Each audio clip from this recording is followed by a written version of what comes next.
Hello and welcome to another virtual author chat at the Poison Pen Bookstore. Today, the Poison Pen is lucky to have with us a trio of talented writers, including Leanne Sparks, Alex Kenna, and Gwen Florio. Before we begin today, I would like to let those listening in know the Poison Pen does have copies of all three of our authors' books, and we would be happy to hold one for you or put it in the mail. Just give us a call or go online to the Poison Pen Bookstore. And now I'd like to welcome Leanne, Alex, and Gwen. Thank you. Thank you. Thank you for having us.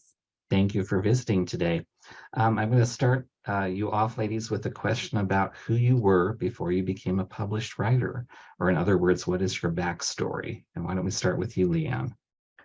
I have a background in law. I went to law school and then I did some time doing everything from family law to estates, and then I got into criminal defense. Yeah. And I was married to the Navy. My husband was in the Navy, and so we moved around a lot, and all the states that we moved to didn't have reciprocity, so I stopped taking the bar exam and decided to go back to my first love of writing. Wow. What about you, Alex? I'm also a lawyer. I'm a prosecutor, and then before I went to law school, I went to art school and studied art history, and I did art reviews, and I briefly worked in a gallery. So that was my pre-law school background. It's interesting. And Gwen, I know you have a fascinating background. Well, I was a journalist for many, many years. Alas, I am not a lawyer, given that I write about a public defender. So, Leanne, I'm very envious of your background. But yeah, I covered what we call cops and courts in journalism for years. And so that's where my fascination with this came from. Oh. Now switch gears and talk about the new book or newish book that brought you to us today. And why don't we start with you, Gwen? What can you tell us about it? So my book is called The Least Among Us. Ta-da.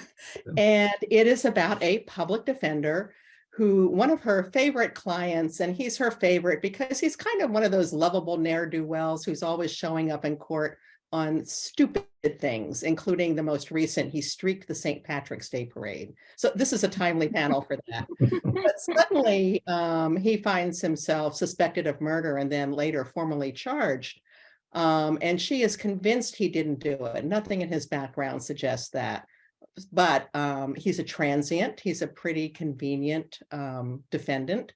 And so she has to go about herself finding the evidence to prove that he didn't do it. Oh.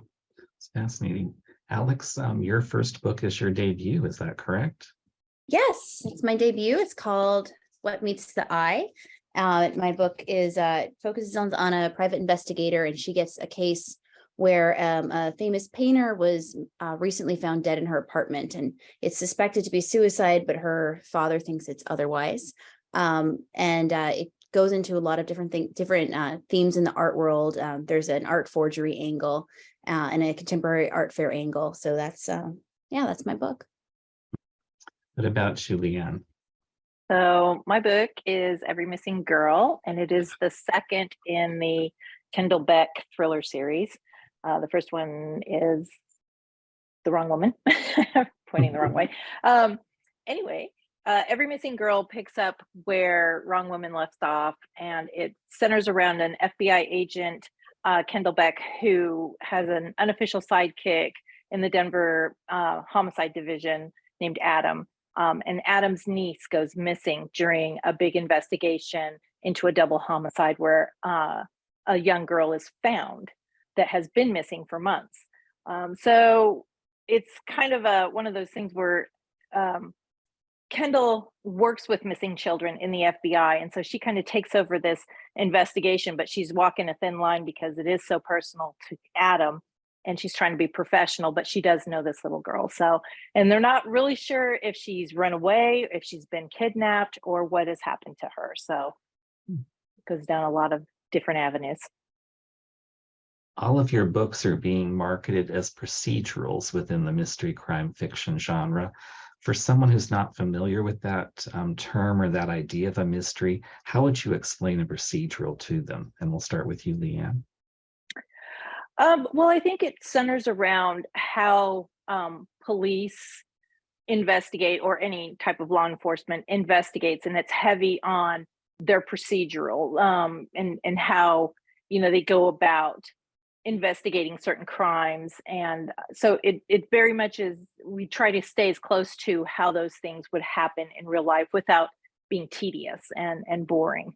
So it's really kind of a highlight of how law enforcement goes around investigations. Gwen, what would you add to that? Yeah, I think the details are really important. Mine focuses a little bit more on action within the courtroom or surrounding the courtroom.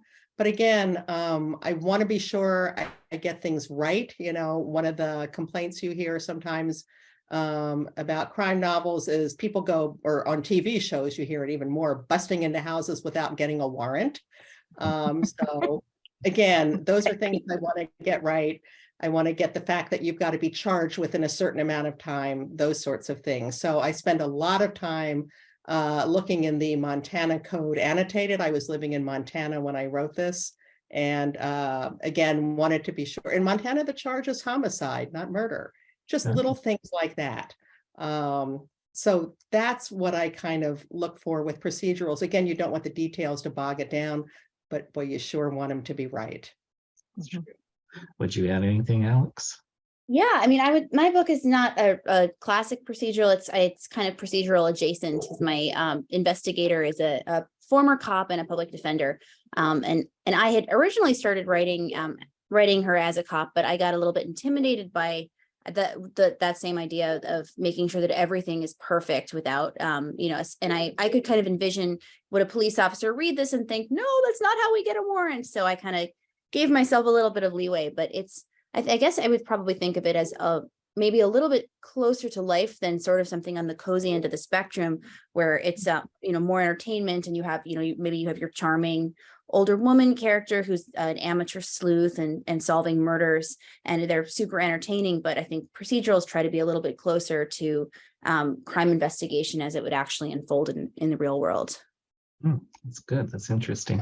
You've all kind of mentioned when writing procedures and research is important. Can you talk a little bit about the role of research in your writing process, what sources you may have used, and maybe what surprised you when you were writing your recent book, when you were researching it, that you came across? And I'll just open it up to whoever wants to start.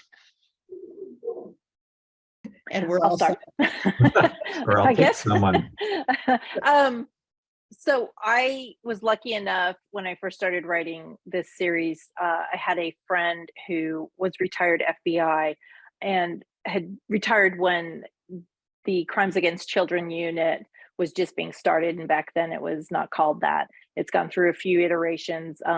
Just recently, not recently, but they added in the cyber portion of it. So I was really, I was able to actually talk to and go and visit the FBI and get questions answered, see how they do it, see what it looks like there. And I also have friends that are in law enforcement in Colorado, so that helps me a lot. So a lot of it is Google research to begin with, and then when I get down to, I really need to know something about this that I can't find on the internet, and I will send questions off to my my buddies in the various law enforcement divisions.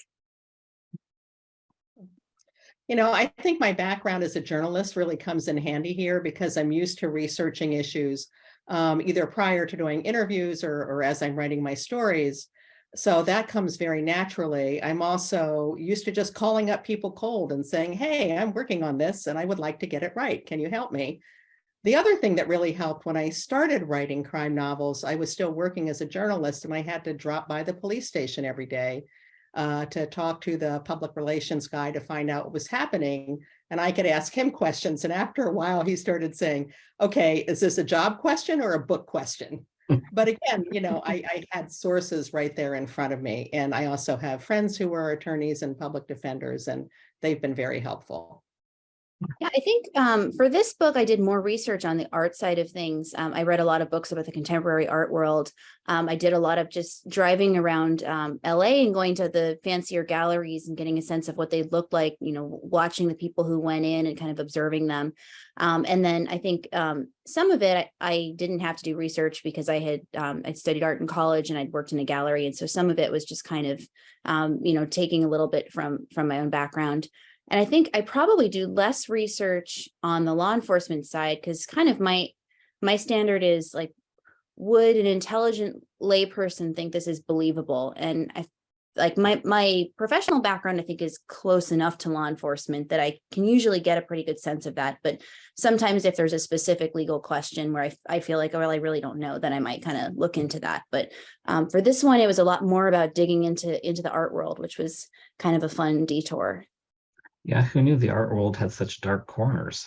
Yeah, I think, well, I think where any avenue of has dark corners. It just depends where you look. Mhm.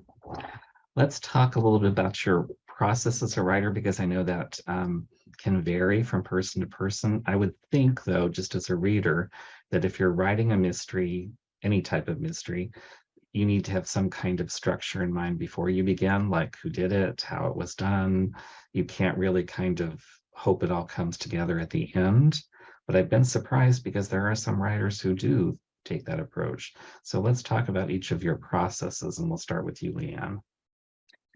Chaotic. That's the best way to explain it. I'm an Uber plotter, so I spend a good deal of my time plotting everything out. I see it. I understand. I know the story pretty well by the time I sit down and write it. But that doesn't mean that it always goes the way I've outlined it. Every Missing Girl is a big. It was a huge kind of. Detour from my original outline. There were a lot of characters that came in, some different subplots that came in, and there was this massive twist at the end that I did not see coming. And it was actually so big that my editor and I were like, "Can we actually do this?" And so there was some discussion about whether or not we were going to keep it, and I'm glad we did. It's been a big draw, but I think most of the time, yeah, you do have to kind of know. I need to be able to visualize where I'm going in the story and what key pieces of evidence I need to come in at certain times. So even when I'm writing and I get that detour, I do tend to go back and update my outline to make sure that I've hit everything and I've got all of the pieces of evidence coming in at a time that that it makes sense. So the story kind of flows better, and it's not just this massive data dump at the end of the book where everything kind of comes together. I think it's more fun for readers if they can follow along and try and figure it out as they go. And I used to be very much, I didn't want people to figure it out, and I've come to realize that a lot of times readers want to be able to figure it out along the way to see if they're right, but they do still like those twists along the way that make them question whether they're correct. So That's fascinating. Alex, what is your process like? Is it anything like your artistic painting skills?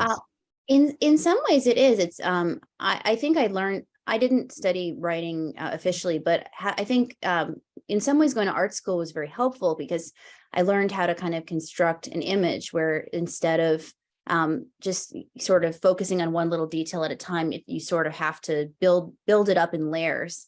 And I'm naturally extremely disorganized and chaotic, but I sort of forced myself to think about writing that way. So I'm definitely a pantser, but I kind of compensate for that by after I've written a certain amount, I'll go back and reread it from the beginning. And so I can make sure that everything's hanging together and that, you know, if I've just sort of stream of conscious my way through 50 pages, I then go back from the beginning and make sure that there isn't something in chapter 2 that conflicts with something in chapter 4. And everything eventually kind of gets tied together, but a lot of going back and forth and a lot of editing for sure. Gwen, what about you? Does your journalistic background make you want to write a different way? A little. When I first started writing fiction, I was really freaked out by the fact that I didn't know what happened. You know, as a reporter, you do all your reporting and you have your notes and you know what your story is. And I would look at this blank page and go, oh no, what? And I started thinking of my novels as very long newspaper stories where you have to have an immediate hook that gets somebody in. You've got to make sure the middle has some interesting stuff to keep them going. And you've got to just stick the landing at the end. And that, oddly enough, was helpful. I'm glad to hear about your processes though, because chaotic would describe mine. I always know my beginning and my end. You know, I always say there's those 300 pages in the middle. And what I do, I tend to kind of outline as I go. You know, I'll start with a few chapters outline and I'll write those and I think, okay, what logically happens next? And then I'll outline a few more and follow that. Likewise, if I write something in chapter 10 that's going to change something that happened in chapter 3, I make a little note. So I end up with my first draft and a long list of notes that I have to go back and address through the book. But at least I've got the first draft done. I mean, my first drafts are just dreadful, but they're there. And then I can go back and make them better, which is a great feeling. Let's shift a little bit and talk about your book's setting, because setting can make or break a story. I know in some cases, writers like to use a real setting like Los Angeles. In other cases, they may opt to put a fictional twist on a real place. What can you tell us about your setting and why you specifically chose it for your book? And we'll start with you, Gwen. I realized I never named the state in my book, and I kind of did that specifically. I think when I did the previous book, this one is the second. I envisioned it being in Idaho when I started, and then somewhere in the middle, I shifted to Montana. So I just took out any state references, but it is clearly in a cold Western state. And that really played into this book because I set it in the dead of a Montana winter. And this past winter was dreadful. But it's a lot about homeless people, and it's a lot about how they survive on the streets and how they deal with that. And my character, as she's going out and talking to them and trying to gain their trust, you know, she's thinking, oh, I've got on my down jacket and my nice boots and my hat and my gloves, and these people don't have those things. And, you know, she gains a great deal of empathy as a result. So the setting and the season was really key to my book. What about you, Leanne? Well, my books are set in Colorado, and I am originally from Colorado. So I've left a long time ago, but this kind of helps me to keep in touch with Colorado, because I do go back and do research, and then I go back and try and do book signings and things. But I'm originally from Colorado Springs. I set it in Denver because most of my FBI character, Kendall, is in the Crimes Against Children unit, which deals with child trafficking and things like that. And Denver is a really good city for that because there's 2 major interstates that go through there. And that's a very common way of transporting young people, whether it be boys or girls, is through the interstate system. So I figured that would be a really good place to put this, and I would still be able to have, you know, my home state involved. Alex, tell us about your setting. Yeah, I mean, my book is it's set in LA, and really for this story, just because there's a lot of art stars and art and a lot of money going on, it kind of had to be LA or New York for it to be realistic. And I live here, so that was just the place that made sense to set it. But I think the nice thing about LA is it's, you know, as a setting, it's kind of like Costco. There's a little bit of everything. Like, you know, if you want something weird to happen, it's probably happening in LA. So it does, as a writer, it kind of lets you pick and choose things without kind of going too far out of the expected. Yeah, actually, I always think of Los Angeles as a bunch of small communities or something like that. You've got so many different geographical kind of vibes. Yeah, I mean, I heard someone recently describe it as not really having a center, or an identity, and I think that that's really true. You can kind of find a mini community with an identity that fits the vibe that you're going for. So it's kind of useful as a tool for that, from that reason. Each of you have now published a book. For some of you, it's one of many. For Alex, it's your first. If you could go back in time to when you were first starting out as a writer, what advice would you give yourself? And we'll start with you, Leanne. I think patience, and just sit down and write it, and don't worry about how you're going to get an agent and how you're going to get it published and things like that. I think that the first thing you need to do is learn the craft and be patient and learn how to figure out how to write, figure out your writing style, and figure out what you want to write. Because even within mysteries and thrillers, there's so many different subgenres that you can get into, like cozy or straight mysteries. And so I think it especially in this age of self-publishing, I think that sometimes there's a rush to get things out, and if things aren't happening fast enough, then I'll just go and do the self-publishing route, which either route, traditionally published or self-publishing, is a difficult route to go. So I think I would tell myself, just don't worry about things so much. Calm down, write your book, make it the best you can make it, and then things will just fall into place after that. Gwen, what about you? I would heartily second that. I think, like a lot of young writers, when I first started, I was all like, how do I get an agent? How do I get published? And the first book I sent out very deservedly got rejected everywhere. And when I went back and looked at it a few years later, like, oh my God, half the book was backstory. I really had to learn the craft.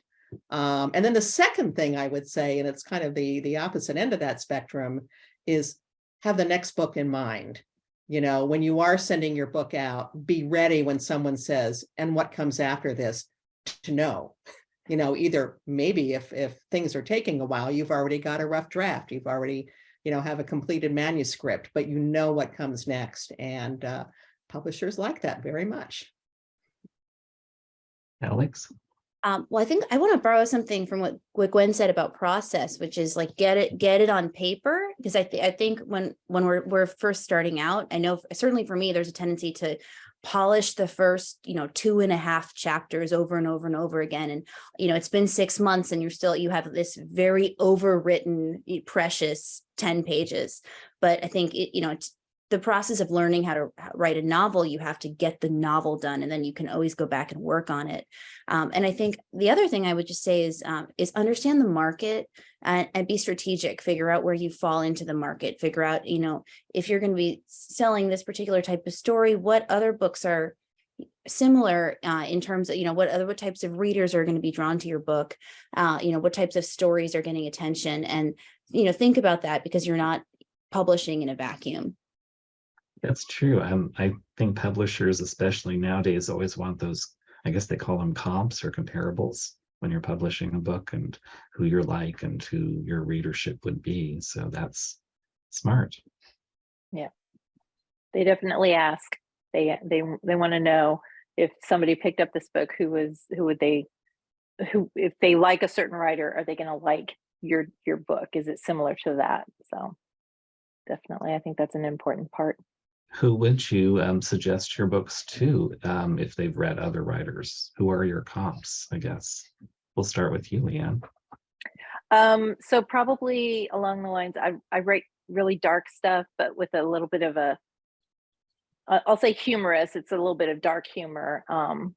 And I think that probably more lends itself to like the fans of Karen Slaughter, maybe Lisa Gardner. I'm a huge Harlan Coben fan, so I would love to be compared to his books. But yeah, along those lines, along the lines of dark mysteries and thrillers, but with characters that you want to go out to lunch with. So that's pretty much who I think I tend to write for. Gwen, who would your readership be? I'm a big fan of Laura Lippman. I like her stories. They're very place-based.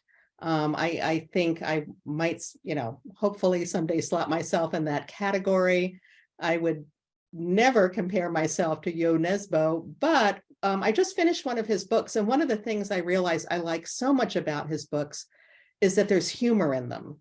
And a lot of the writers I like, because I read pretty dark books, and my own books likewise are pretty dark, but you need that humor. And I will deliberately think as I'm writing, okay, how can I drop something in here that's not slapstick, but just lightens it a little bit.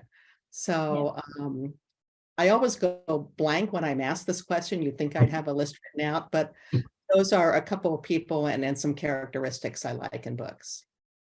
Alex? Yeah, I would say definitely for fans of work that's also pretty dark and very character driven. I think my books might have multiple perspectives and multiple viewpoints, and they travel into different points in time. And I'm learning that readers either like that or they don't like it. So that's, it's funny because you see reviews and people are either like, oh, this gives you a new perspective on things, or this is terrible, stick to one narrator. But I think that that's definitely a large part of my book. So that's a factor. Let's talk a little bit about you as readers, because you're not just writers, but you also have a history of reading. What can you tell us about some of the books that have been important to you as a reader? You write procedural mysteries. Are there certain procedural mysteries that you feel are kind of key to you as a writer, not just a reader? And I'll throw it open to whoever wants to start. Or I'll pick one of you. I will say I started off reading almost exclusively literary fiction. I came to crime fiction late, and it's been really interesting to watch my own shift now, in that now when I read literary fiction, it could be beautifully written, but if it's moving slowly, I'm like, come on, let's have a plot here. And I pick out people like Alice Munro, who's very literary, but has written some of the most chilling stories I've ever read. So I like people like her, Cormac McCarthy, super dark, but beautifully written. James Lee Burke, again, beyond dark, but the writing is so beautiful that I just, I find myself copying down sentences and then kind of slinking away, wondering why I even try to write. So I like that combination of a good pace and beautiful writing and character driven, as you said. Wasn't your first book, Gwen, Montana, award-winning? It was, which was quite delightful. I was just so thrilled to get published. Again, I think like many young writers, it's like, please just let me publish one book and I'll never ask for anything again in my life. And then when it won awards, I was just bowled over. So that was really gratifying. And especially, I'm sure like a lot of people, it took me years and years to get published. And it's like, okay, I've learned something over the years. I'm doing something right here. And it was encouraging as I continued to write and publish. Congrats. Yeah. Awesome. Leanne or Alex, what about you as readers? Yeah, I guess as readers, Tana French is the person who I kind of binged on when I was trying to teach myself how to write mysteries, because she's such an incredible craftsman. And she really, when she has a dialogue scene, it's not just like Johnny said, Katie said, Elsie said. It's she's almost stage crafting everything. So I went through her books almost more like a student than a reader. And a little bit of Dawn Winslow, I was reading Tana French for her characters and her her lyricism, and Dawn Winslow just because he's such an incredible plotter, and nobody can plot a book like him. So those were a couple of the ones who really influenced me. And then Elena Ferrante, also she's obviously not a crime writer, but just in terms of developing a character who you just kind of hang on to because they're so real. You can almost, hear them yelling at you in Italian. So she's been a big influence recently. For me, I guess I don't really read so much crime procedurals. I like all sorts of crime. I do love true crime. So Greg Hurwitz is awesome. Greg Olson wrote some really, that's what I meant. Greg Olson has written some really scary stuff in the true crime genre. But I do like Danielle Girard, Lorthan White, who writes psychological thrillers, is amongst my favorites right now. As I said, Harlan Coben can do no wrong. and I do like Karen Slaughter, and so along those lines. I mean, Karen Slaughter could be considered police procedural too. So that's probably the closest. But I also like other authors outside of the genre. I've been trying to read a lot more things that I would not normally read, like YA and things like that, just to get kind of a different perspective. That's great. If you want, what would you like to tell us about what's next for you as an author? And if you choose to keep that secret, that's fine too. I'll throw it open to everyone. I don't know. Okay. I have no idea what's going on. I am at the minute, and hopefully this won't go on too long, but contract free. And so I've taken the opportunity just to start something, a standalone, that's really different from things I've written before, with one exception. And it's kind of a multi-generational family tale. And it starts in the 1930s, and that's as far as I want to go. It's really challenging me. I have friends who write historical fiction, and I've always said I'd never do it for fear of getting a detail wrong. And here I am looking up what people wore in the 1930s. Luckily, there's a lot out there. Thank you, Internet. I'm having a lot of fun with it. It's sort of that sense of freedom that you got with your first book when you didn't know whether it would get published or not. So I'm enjoying it. I'm currently polishing up a sequel, so that's been fun. It's the same main character, but I wrote it so that it could function as a standalone, and it's in a different place. It's in a small town in the mountains, so that was fun because it gave me a chance to write about a totally different setting and give it a totally different vibe. That's great. Leanne, I have a question specifically for you because your book is set in Colorado. I had no idea Colorado was a magnet for serial killers. I know it. I did some research on it, and I was very surprised. There's some really well-known serial killers that have gone through there. Ted Bundy, of course, being one of them, maybe more well-known, who escaped from jail, and escaped twice from jail. One time he was actually at the courthouse, jumped out of the courthouse, and was found about 6 days later, put back in jail, and then he managed to break out of that jail, and that's when he went to Florida and was eventually caught, but didn't end up killing more people. Probably the most notorious / disgusting serial killers was Chris Watts, most recently, who killed his wife and unborn child and 2 children. So yeah, it was very interesting to go and just kind of dig into the history of Colorado and its serial killers a little bit. I think it's everywhere, but I'm from Colorado, so I grew up thinking that this is just a pristine place and nothing bad happens here. So it's kind of interesting to go and see what the dark side is a little bit. Yeah, the whole contrast against the healthy outdoorsy kind of state and this dark obsession. Yeah, definitely. Gwen, Started to say, well, I lived in Colorado for several years, and that's one of the things I enjoyed about your books. And I had the same impression when I moved there. It's like, oh, it's so pretty, the mountains, the clean air, the blue sky. But you're right, those 2 interstate highways that converge there bring a ton of crime into Denver. So it was a great setting, and I enjoyed that. Thank you. Gwen, is it true that you actually grew up on a wildlife refuge? I did grow up on a wildlife refuge, which was quite a wonderful way to grow up. Several thousand acres, a lot of geese and ducks and marsh, and a lot of time alone. My parents would not let us have a TV until I was in high school, I think. So we read like crazy. And, it was a good background for a kid to just sort of sit and imagine things. And Alex, is it also true that you have no sense of direction whatsoever? None. I mean, there's some kind of technical diagnosis, but I use my GPS to go to work, and I've been working at the same place for a year. But my husband is continually amazed, and I'm at the point where my 2-year-old has a better sense of direction, and will turn a certain way, and he'll be like, "Grocery store there, mommy." I'm like, "Oh, now I know."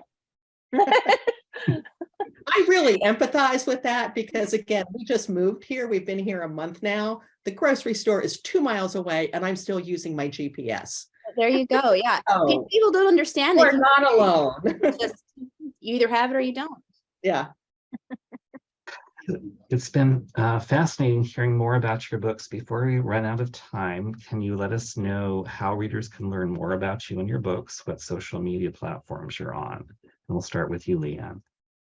I'm everywhere. I am on Facebook. I have a Facebook author page. I also have a reader group called Leanne Kale Sparks Reader Cafe, so you can go there and join up. I am on Instagram and TikTok, and I have a website, leannekalesparks.com, where you can find all the information about my social media. You can sign up for my newsletter there, and you can learn more about my books, and you can even buy my books from there. There's links for everywhere it's sold. You can find a link for it there. Alex? Yeah, I'm on Twitter. It's AlexKenna9. I'm also on Facebook, and I have a terrible website that I made, which is a work in progress, but it does exist. Just alexkenna.com. So that's where I'm at. And Gwen? I have a website, gwenflorio.net. I have a newsletter that is also on the website. So if you want to sign up for that, you can go to the spot on the website and link to it. That comes out once a month. I'm on Twitter, Facebook. I still have a Facebook author page, but I'm using that less and less and more focusing on the newsletter.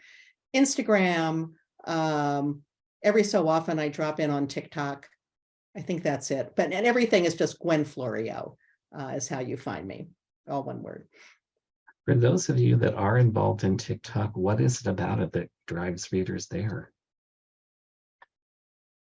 I think it's the book talkers, and as well as on Instagram, it's the bookstagrammers.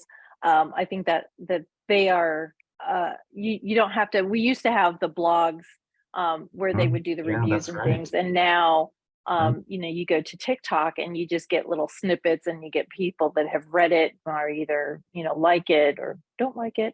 But yeah, so I think that's, and I think that the younger generation is very video driven. So they want to see it, not just the regular posts. They don't want to go and read an entire blog page about it. So it's quick little snippets. So I think that's what drives people there. That's fascinating. Before we conclude, can each of you tell us once again about your latest book, a little bit about it, the title, the author, everything that you can. And we'll start with you, Leanne. It is Every Missing Girl. It is book 2 in the Kindle Beck thriller series. It deals with kidnapping, it deals with murder, and it deals with a young girl that goes astray, and they're not sure if she has run away or something else has happened to her. So the hunt is on to try and find her. There's an FBI agent working with a homicide detective whose niece it is that went missing.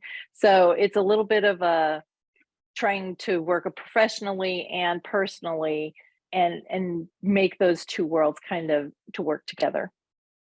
Alex, what meets the eye? Tell us about that. Yes, What Meets the Eye. It's my first book. It's about a down and out private detective who looks into the death of a famous artist and ends up going down the rabbit hole and exploring art forgery, organized crime, and various other criminal misadventures. And Gwen? Mine is The Least Among Us. It's the second featuring public defender Julia Geary. And in this case, it involves murders of homeless people, and it really investigates the lives of people on the margins. It's in hardcover, ebook, audiobook, wherever books are sold. Including the Poison Pen. Including. I'd like to thank Leanne, Alex, and Gwen for taking time to visit the Poison Pen virtually, and all of you for tuning in to another recorded author chat at the Poison Pen bookstore. We'll see you again next time. Thanks so much. Okay, in case I lose you all as I click buttons, you were terrific. Thank you again for visiting, and thank you for writing such wonderful books. Well, thanks for doing having it. us.